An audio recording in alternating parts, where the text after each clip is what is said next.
o Deep Learning, que ya es que la máquina toma decisiones sola. Entonces, poniéndole un ejemplo, el Machine Learning es como decir, que yo llego a mi casa y mi refrigeradora me dice, mire, ya se le acabó el queso, le recuerdo que tiene que comprar el queso en las próximas 48 horas. Hasta ahí está bien. Pero el más profundo sería que yo llegue a mi casa y me diga, Albertina, ya le llegó el queso que le compré porque ayer se lo terminó e hice el pedido al supermercado al que usted siempre va y compré el queso que usted siempre compra. A ese nivel es al que llega el aprendizaje profundo. Ya. Y bueno, es una novedad porque no es que estamos así tan acostumbrados con todos estos conceptos, ¿no? de usar esa inteligencia artificial, ¿no? Por un lado, ¿cuáles son las motivaciones que llevaron a crear esa inteligencia artificial? Porque como humanos sí podemos hasta un cierto punto encontrar soluciones y respuestas, pero es una política de algunos grupos, de algunos gobiernos, como es una preocupación de sustituir el hombre porque las máquinas pueden todo. Yo creo que un poquito a veces parte del miedo. ¿En qué sentido? El objetivo principal de la inteligencia artificial es poder hacer prospección, es decir, poder tener unos escenarios donde yo baje la probabilidad de error y tenga más probabilidad de éxito. Entonces, esa es la idea de para qué intentamos que las máquinas tengan estas grandes capacidades, para básicamente gestionar el riesgo y mitigar la posibilidad de error. Bueno, sí, porque necesitamos aclarar todos estos conceptos, porque la gente a veces nos pregunta, padre, ¿y cómo es eso? ¿No? ¿Para qué sirve? ¿No? Y bueno, en este ámbito de inteligencia artificial, ¿cómo funciona? Supongamos, yo necesito de un texto que me hable de determinado asunto y pongo ahí, uso la plataforma GPT. GPT que trabaja esto y ella me da toda la información. Y ¿cómo me quedo yo frente a eso? Que no tengo capacidad para producir o necesito de la inteligencia artificial dentro de lo que usted decía para ayudar a complementar. Correcto. La inteligencia artificial trabaja con algoritmos. ¿Qué son los algoritmos? Básicamente son patrones de acciones que se cumplen frente a condiciones dadas. ¿Cuál es el algoritmo con el que estamos más relacionados cotidianamente? El semáforo. Si está en rojo, paro. Si está en verde, sigo. Si está en naranja, es una alerta que tengo que ir bajando la velocidad. Entonces yo ya sé que esa información del color me genera una acción. La inteligencia artificial hace eso, pero relacionando miles de variables al mismo tiempo. Entonces, que me permite, por ejemplo, hay plataformas que lo que hacen es estudiar el comportamiento, por ejemplo, de inversionistas en bolsa y poder inferir cuál inversión podría tener más probabilidad de éxito que otra. Y se puede usar en muy distintos campos. Por ejemplo, en la universidad usamos inteligencia artificial en distintos aspectos desde la dirección de comunicación. Un lado es la inteligencia generativa. Eso significa que, por ejemplo, le decimos a una plataforma que utilizamos: quiero hacer una publicación pensada en jóvenes de 17 a 18 años que estén buscando tal carrera y que tengan tal estilo de vida. Y me hace una sugerencia. Esa es una inteligencia artificial generativa que me ayuda a crear contenido a partir de la información que recibió de muchísimas fuentes por muchísimos años. Otro tipo de uso de la inteligencia artificial, por ejemplo, en la universidad, nos hace mejorar la prospección. ¿Qué significa eso? Mejorar la perfilación de un potencial estudiante, de manera que yo pueda ofrecerle una motivación que sea más pertinente. Por ejemplo, hay personas que podrían pagar el arancel completo de la universidad. Sí. Pero hay personas que no podrían, y que si yo logro identificar correctamente su perfil y que con una ayuda económica van a poder estudiar en la universidad, eso me permite poder ampliar el acceso a la educación superior en un perfil en el que de otra manera no se podría. Entonces la inteligencia artificial tiene, fíjese, desde estas aplicaciones tan sencillas de algoritmos básicos o de generación de contenidos hasta estas aplicaciones prospectivas de toma de decisiones complejas. Ya. Disculpa la ignorancia sin el campo de la inteligencia artificial. Es decir, estos algoritmos que trabaja, que analiza, prácticamente así hay un soporte que él logra a captar todas las informaciones que hay en las distintas plataformas para generar esto, ¿no? Que trabaja los algoritmos, o que hay información que él hace un discernimiento. Esa es la gran pregunta, y por eso, fíjese, justamente estamos trabajando, muchos de quienes estudiamos estos temas, en una disciplina que ahora se llama algorética. ¿Qué es la algorética? Justamente es la gestión ética de estas plataformas tecnológicas para que el resultado intente ser más neutral. ¿Qué pasa ahorita? Los algoritmos de la inteligencia artificial toman la información, ahorita se dice que tomaron desde el 2000, por ejemplo, pero en los desarrolladores, en su mayoría son hombres, por ejemplo. Entonces hay un sesgo de género, por un lado. Claro. Si todos son blancos occidentales, hay un sesgo también de origen. En fin, entonces la algorética justamente lo que busca es que hagamos esas consideraciones éticas para poder alimentar a la información de manera balanceada, de manera que el resultado que me proponga la inteligencia artificial haga todas las consideraciones posibles del entorno. Sí, es que interesante aclarar estos conceptos, ¿no? para que nosotros tengamos así una idea, ¿no? de lo que se hace, y cómo se hace y cuándo se hace, ¿no?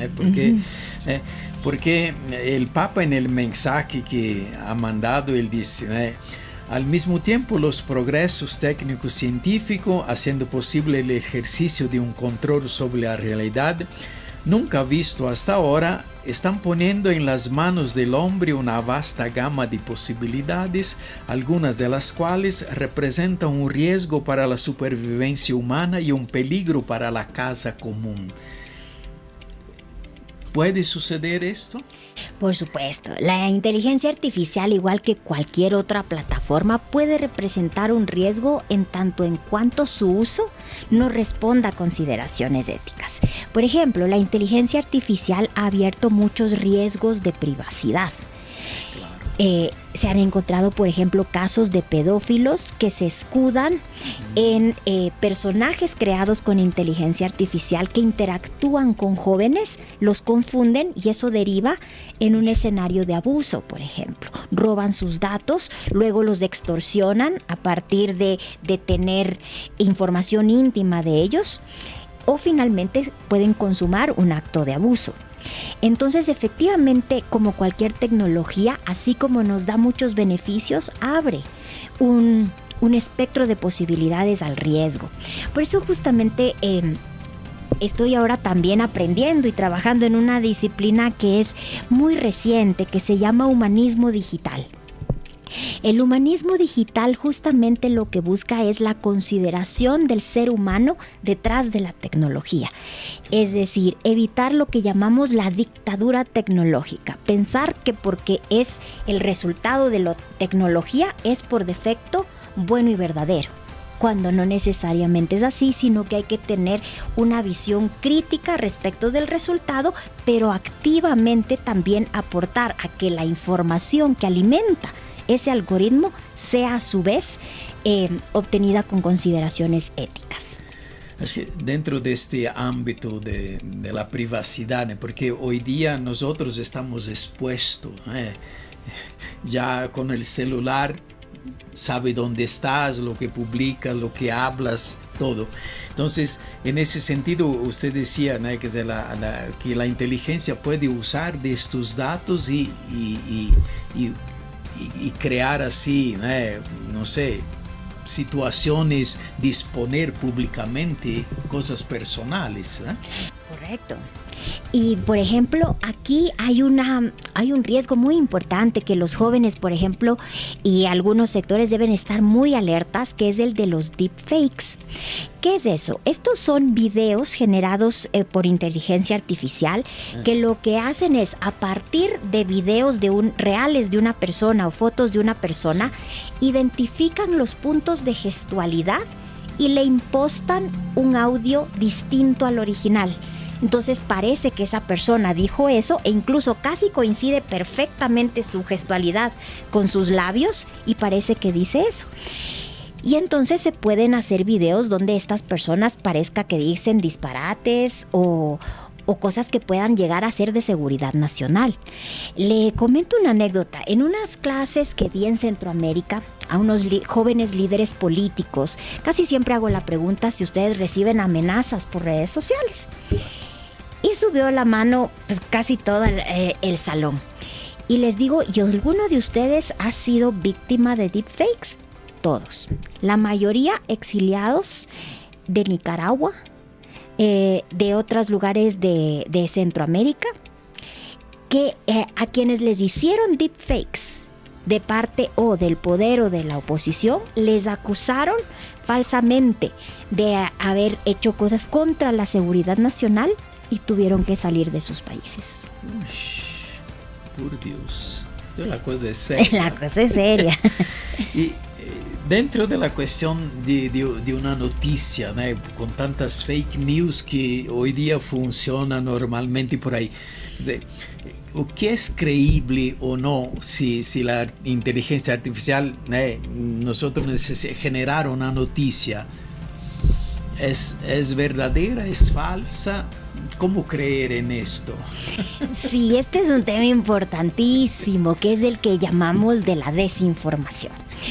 Y la desinformación es también importante comprender que tiene matices. No es tan simple como información falsa, porque si no, claramente la podríamos reconocer. Claro. Pues, a veces puede ser información falsa en contextos verdaderos, puede ser información verdadera en contextos falsos, o información verdadera sin contexto, por ejemplo. Es cualquier forma de manipulación en que podemos conducir a un tercero a una conclusión no válida. Y la inteligencia artificial puede ser muy susceptible a esto, porque como depende de aquella información que yo le doy para que genere un resultado, efectivamente puedo inducir a un error. Y fíjese algo muy interesante. Estuve en diciembre del año pasado en un congreso de comunicación en Jordania. Y ahí estaba, era organizado por la Liga Árabe de Periodistas de Investigación. Y este era un tema recurrente de interés y preocupación. Y justamente lo que habían identificado, por un lado hay una tendencia muy interesante del periodismo, que es la verificación de datos. Y un medio en la Universidad de Westminster en Reino Unido nos compartía que han llegado a la especificidad de poder identificar a través de un algoritmo cuáles de todos los errores que tiene una noticia vale la pena corregir. Porque si corrijo todos, saturo al lector y se va a olvidar quizá de los que sean más importantes por fijarse en la corrección del título o de la ortografía. Entonces imagínense el nivel de especificidad. Eso para mí en cambio es una muestra de esperanza. Así como hay un desarrollo tecnológico que abre riesgos, hay también un desarrollo tecnológico que nos llama al rigor y a pensar en el impacto de la persona que está detrás de la tecnología y al otro lado del contenido. Sí, porque una de las dimensiones de que habla el Papa en su mensaje es que por detrás de la inteligencia artificial tiene que estar el humano. Sí. Si no, no logramos como se dice, ¿no?, el código no es compatible, ¿no? Correcto. Dentro de este mundo, ¿no?, digital, ¿no? Es complejo, sí, complejo, pero al mismo tiempo, ¿no?, como usted compartía, nos ayuda a dar pasos, ¿no? Nos ayuda a avanzar en algunas dimensiones. Después, otra cosa que el Papa sí tiene algunas preocupaciones es que también, como decíamos, ¿no? Depende en qué manos está quien, como se dice, coordina la inteligencia artificial, ¿no? Porque si está en manos de un grupo que tiene intenciones de provocar una guerra nuclear, ¿no? Entonces el Papa hablaba de estos robots digitales que pueden provocar guerras, ¿no? ¿Es posible esto? Totalmente. De hecho, la inteligencia artificial ha permitido mucha más precisión en los ataques letales de una guerra. De hecho, eso ya se visualizó en la guerra de Ucrania. Sí. Entonces, por eso es que yo creo que es tan importante el llamado a la paz del Papa, del uso de la inteligencia artificial para la paz.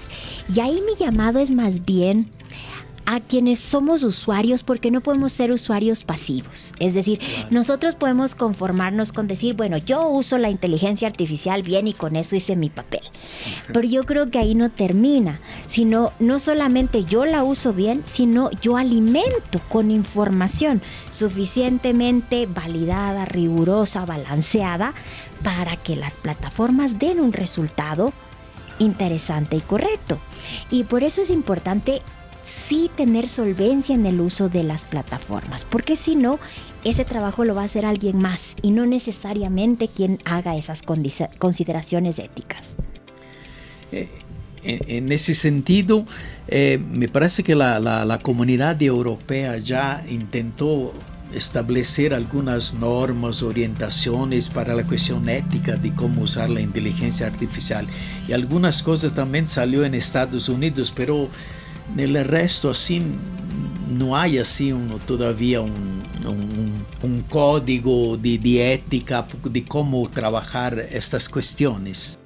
Correcto, incluso hay un documento, una suerte de manifiesto de la Casa Blanca, incluso sobre sus preocupaciones y recomendaciones respecto de la inteligencia artificial. Sin embargo, si uno va al detalle, se da cuenta que no son específicas de la inteligencia artificial, sino en general del respeto a la privacidad, del respeto a la dignidad de la persona, y entonces es indistinto cuál sea la plataforma de uso. Lo que hay que respetar son los valores primarios, la persona per se, su dignidad y sus valores. Entonces eso es lo importante. Yo creo que no es necesario per se una regulación específica, siempre y cuando se comprenda que el comportamiento en inteligencia artificial está enmarcado en un marco más amplio. Ya, claro, sí. No, porque Geoffrey Hinton, que se llama el padrino de la inteligencia artificial, él trabajó mucho tiempo en Google y después se retiró y hace algunas declaraciones así, que también él dice que la inteligencia artificial puede provocar el fin de la humanidad. Su mal uso, sí. Sí. Pero también él cree que es posible avanzar aún más, porque estamos todavía en fase de descubrimiento de todo este mundo. Correcto. Por eso, por ejemplo, a mí me encanta un titular de Harvard Business Review que dice: la inteligencia artificial no va a sustituir a los humanos, pero los humanos que manejen con solvencia la inteligencia artificial sí van a sustituir a los humanos que no manejen inteligencia artificial. Y yo creo que ese es el reto. Es decir, es verdad y es prudente tener cuidado al riesgo, pero hay que gestionar el riesgo, no evitar la acción. Porque creo que la acción de personas de pensamiento crítico y de actuar ético es el que puede hacer la diferencia en los resultados del uso de estas plataformas. Y con relación a cuestión trabajo, porque algunos especialistas dicen que la inteligencia artificial puede generar millones de empleos, pero también pérdida de empleos, ¿no? Mucha gente va a ser despedida porque el modo de trabajo manual que nosotros hacemos ya no tiene sentido si la inteligencia artificial sustituye un poco algunos de esos trabajos humanos. ¿Cómo se da esto? ¿Hay desempleo? Yo creo que va a ser un proceso natural que lo hemos vivido con cada grande ola tecnológica. Sí. Por ejemplo, yo trabajé hace tiempos en un periódico impreso y claro, ahí teníamos en el museo del diario el linotipo. Y en su momento había quienes eran linotipistas y luego ya no existían los linotipistas y seguramente ellos pensaron en su momento que la radio los iba a sustituir, que internet los iba a sustituir y así. Entonces, efectivamente hay posiciones o roles que sí se terminan porque ya dejan de ser pertinentes en el entorno, pero se crean muchos otros. Cuando había linotipistas no era pertinente un periodista digital, multimedia o transmedia. Uy. Ahora sí.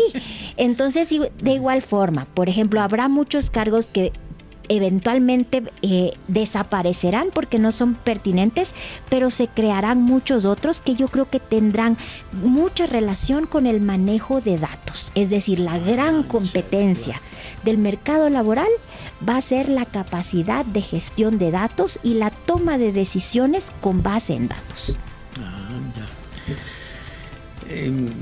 También con relación a la cuestión que la inteligencia artificial puede colaborar muchísimo complementando el trabajo humano en el sentido de la medicina.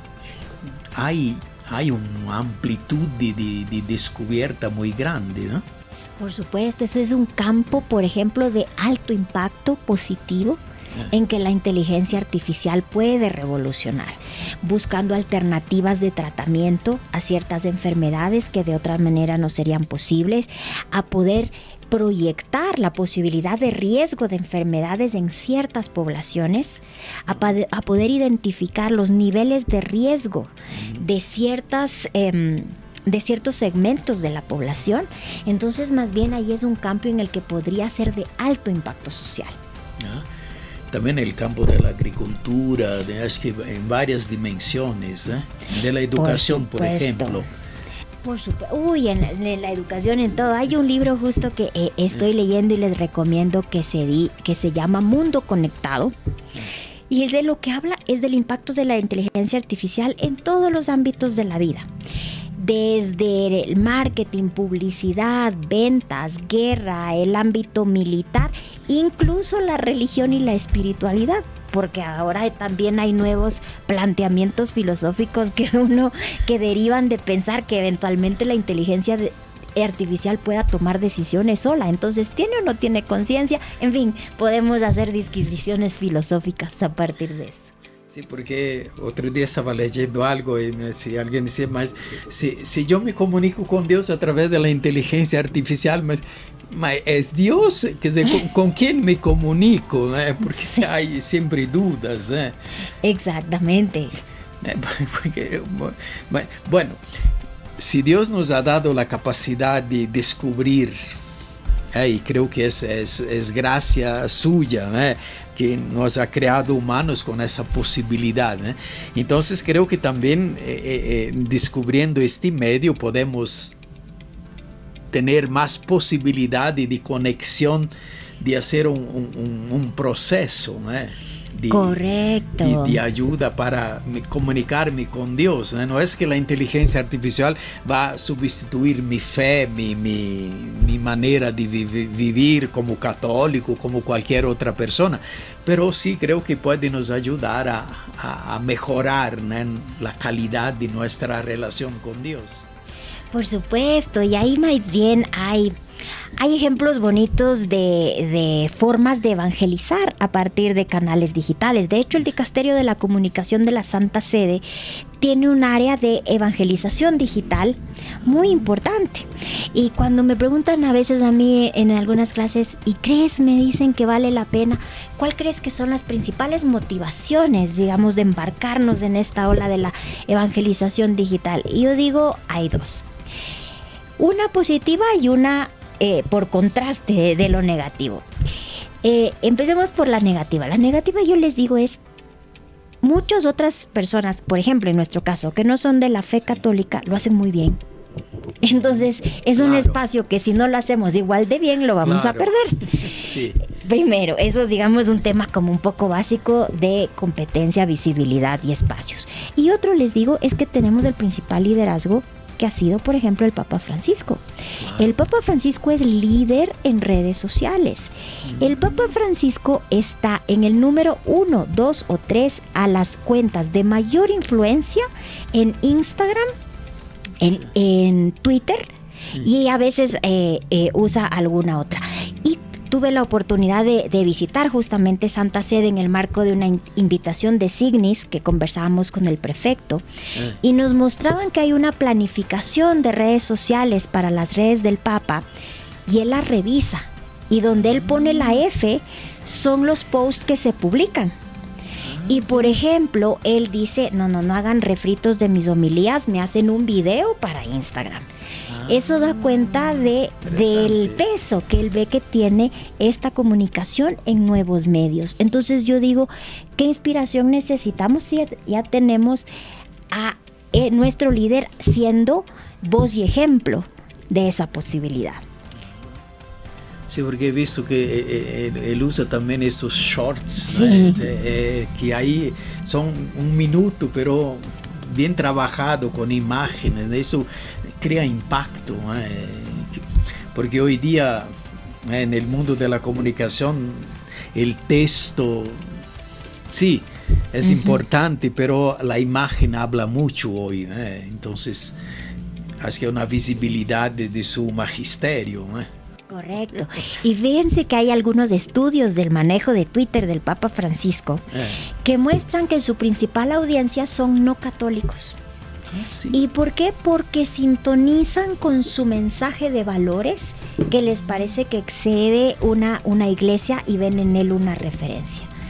Entonces, fíjense la gran lección de vida que nos da con su propio actuar en redes. Usted como facilitadora de cursos de la Santa Sede, también de las estrategias de la plataforma del CELAM, también de la Universidad Católica del Ecuador, ¿cómo es el mundo juvenil en este ámbito de la inteligencia artificial?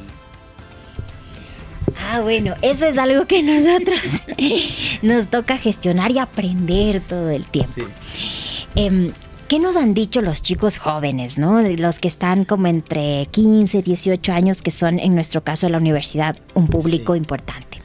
Nos dicen, a nosotros no nos interesa lo perfecto. Es como que no, a veces dicen excesiva producción, como que fuera todo perfecto, cuando a veces, por eso para ellos tiene mucho éxito redes como Be Real, que es tómate un selfie el rato en el que estés, aunque estés despeinado, aunque te estés yendo al baño, aunque salgas del gimnasio, lo importante es ser real, ser auténtico, más que ser perfecto.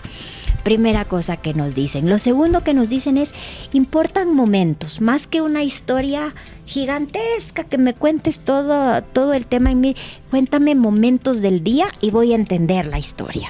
Entonces ellos tienen una forma de narrativa a partir de momentos que llaman.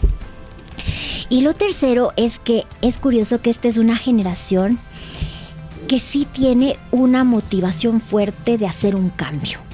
Pero nos hacen una observación ética importantísima y nos han dicho así los chicos en todos los focus group.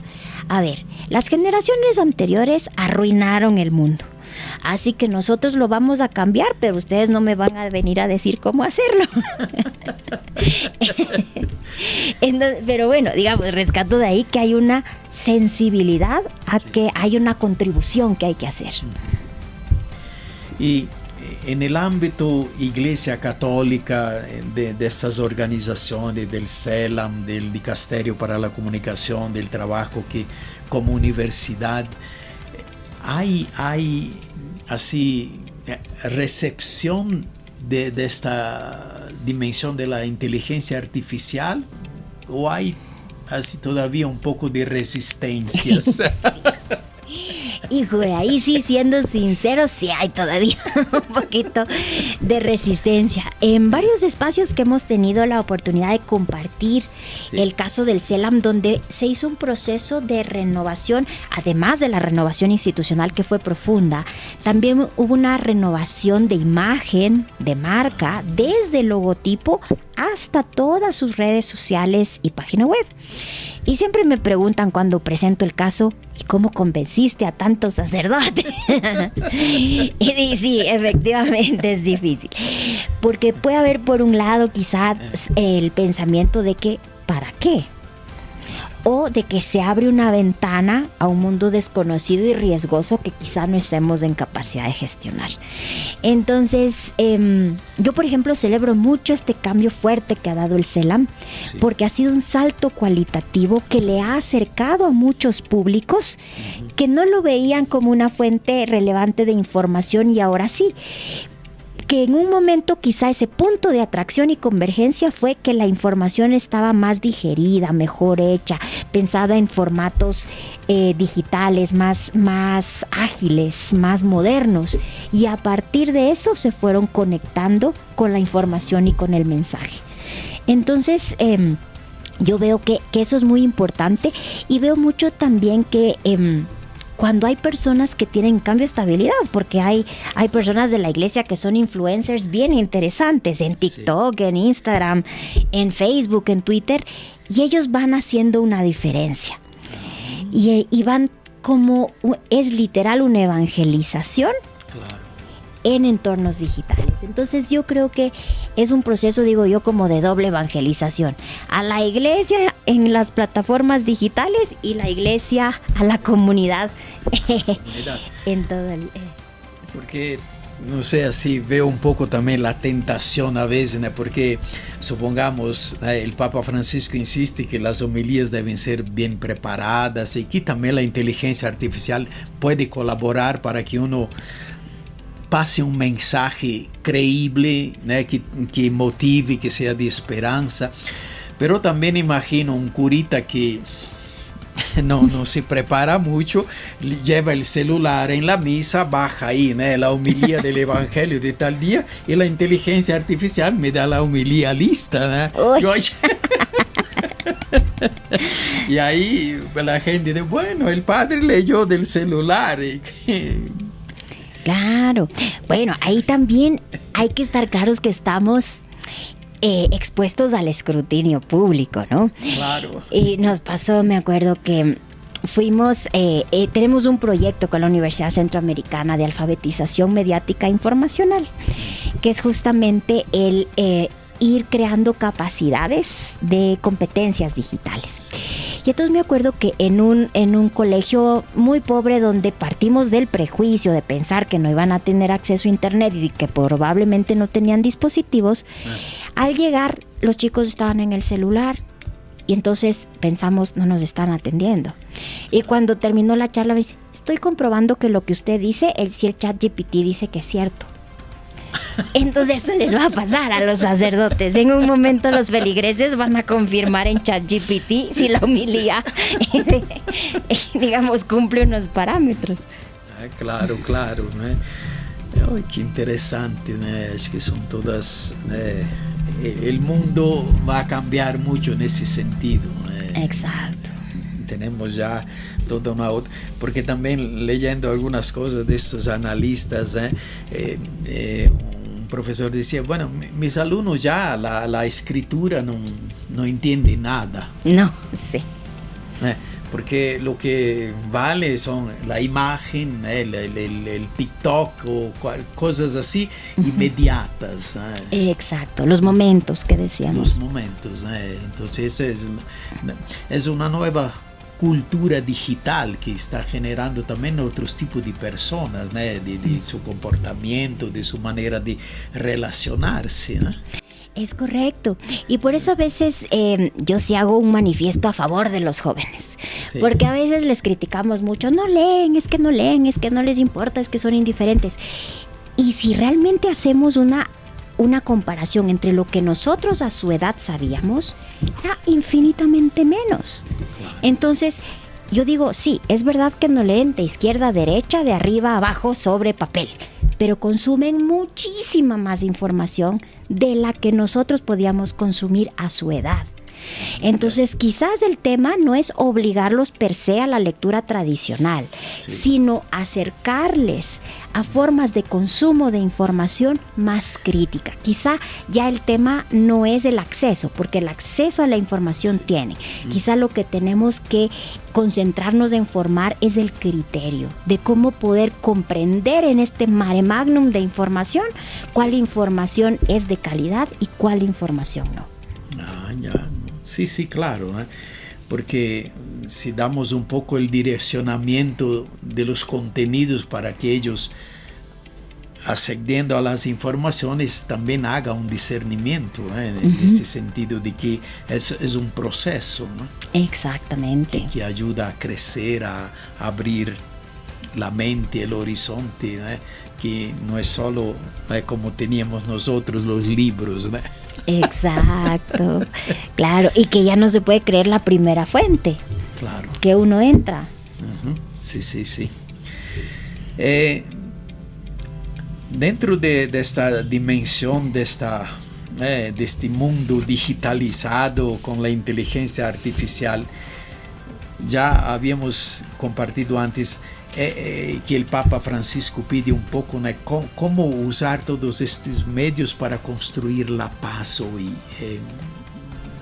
¿Hay esperanzas en esto? Sí.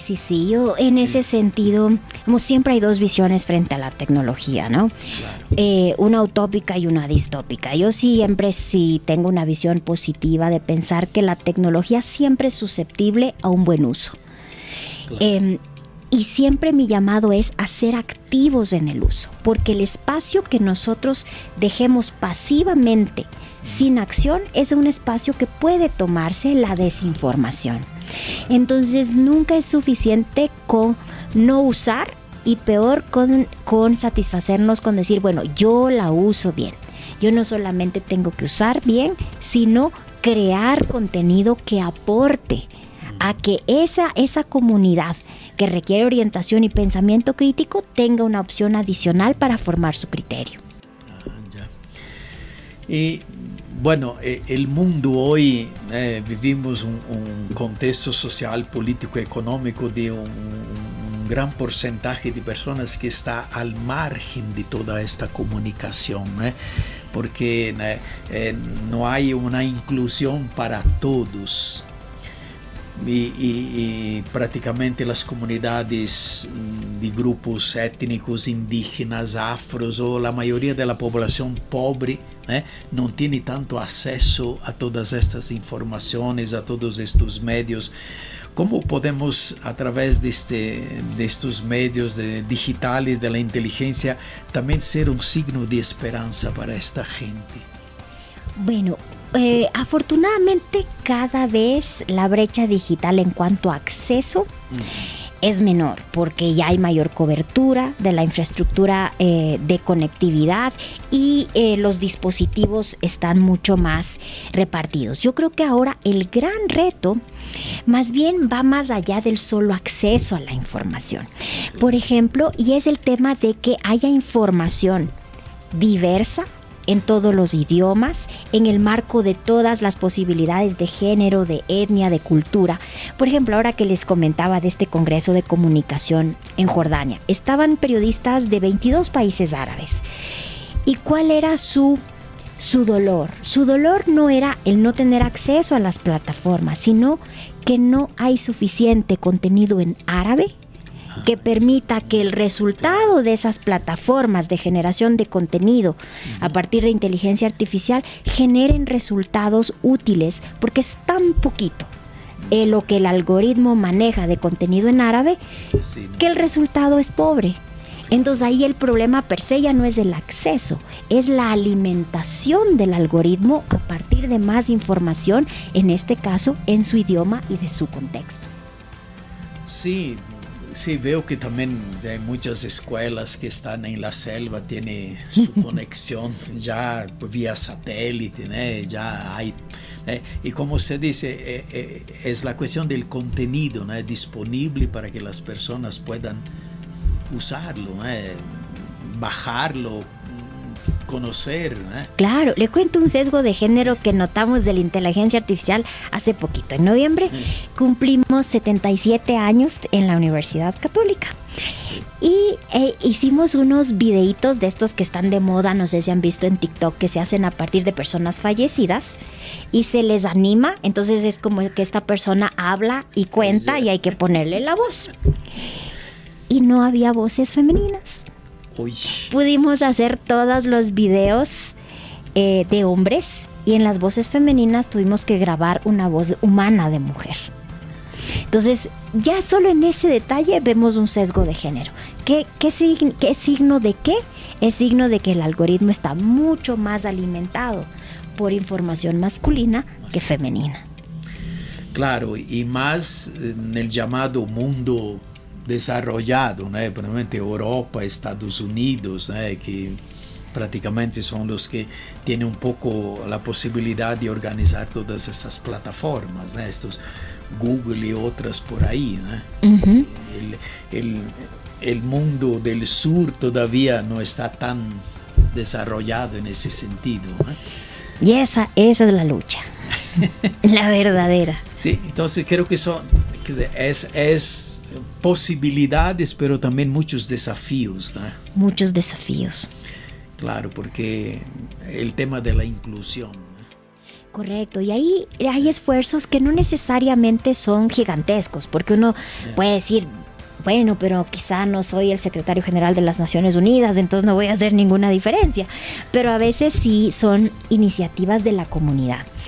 Por ejemplo, les cuento, yo viví en Centroamérica, viví 5 años en Guatemala, y ahí había un grupo muy activo de personas que hacían hackatones. ¿Qué es eso?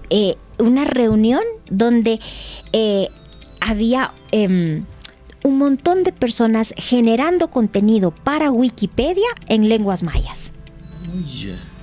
Entonces eso era fantástico porque balanceaba un poquito. Uno puede decir, es que Wikipedia solo tiene contenido en inglés. Pero eso no es culpa de Wikipedia, es culpa de que nadie está subiendo contenido en otras lenguas. Claro. Entonces ese hecho específico hacía una diferencia. De manera que si alguien busca algún contenido en lengua cachiquel, por ejemplo, se subió mucho en cachiquel, ya tenía una opción. Entonces, a veces esas iniciativas que no necesariamente son muy onerosas, pero que sí pueden hacer una diferencia. Claro, porque también he conocido a la comunidad indígena de los Wapixana en el norte de Brasil, frontera con Venezuela, en la última provincia de frontera con Venezuela. Y ellos a través del satélite, con un celular, pasaban informaciones de su cultura, de sus tradiciones, de su religión, de sus valores. Y creo que es importante eso, ¿no? Como usted dice, hay que pasar el contenido, ¿no? Exacto. Porque si no, la inteligencia, si no tiene todos los datos de muchas informaciones, si se te pone ahí informaciones sobre la cultura indígena de los, no sé, de algún grupo aquí en Ecuador, claro. No hay. Por eso digo, hay que superar el activismo de forward. Porque digamos, es súper fácil estar al otro lado de Twitter y darle retweet a todos los que digan la inteligencia artificial no es balanceada. Ya, pero ¿qué hago para que sea balanceada? Claro. Ese es el verdadero reto. Muy bien. Yendo un poco a la conclusión de nuestro diálogo, muy interesante, y creo que aclara muchas cosas para nuestros seguidores, gente también que a veces ve en el celular, oye, pero no tiene así tanta información para entender el contexto de cómo se da toda esa inteligencia artificial. Concluyendo así, palabras de esperanza que nos ayude a crear este mundo global, con fraternidad, con paz, con la vida que Dios nos ha dado. Bueno, la inteligencia artificial es la revolución de esta era. y tenemos que verla como una oportunidad que nos abre muchas ventanas de espacio a relacionarnos mejor entre nosotros, ampliar nuestros horizontes culturales, de conocimiento, de acción, incluso espirituales, de relacionamiento con otras personas y otras instituciones, y está en nosotros que no solamente el uso de la plataforma sea ético, sino que ayudemos a que la información que permite que ese algoritmo provea información también tenga un comportamiento ético. Entonces mi llamado es no solamente al uso ético de las plataformas y los dispositivos, sino a la participación activa desde nuestras instancias para alimentar de información rigurosa y de la formación de capacidades críticas frente al uso de las plataformas.